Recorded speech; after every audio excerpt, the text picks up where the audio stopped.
In this video, I'll show you how to enable 4K mode on your Nintendo Switch 2. Step 1. Use a 4K compatible dock. Make sure you have the official 4K Switch 2 dock or a compatible third-party dock. Step 2. Connect to a 4K TV. Use a high-speed HDMI 2.1 cable to connect the dock to your 4K television. Set your TV to the correct HDMI input. Step 3. Open System Settings. On your Switch 2, go to System Settings and then to TV Output. Step 4. Set your resolution to 4K.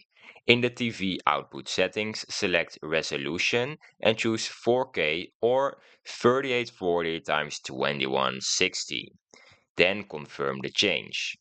Step 5. You can now enjoy gaming on your Nintendo Switch in 4K. If you found this video helpful, then please subscribe to the channel, and if you have any questions, you can leave them in the comments down below and I'll be happy to help you out. Have a nice day.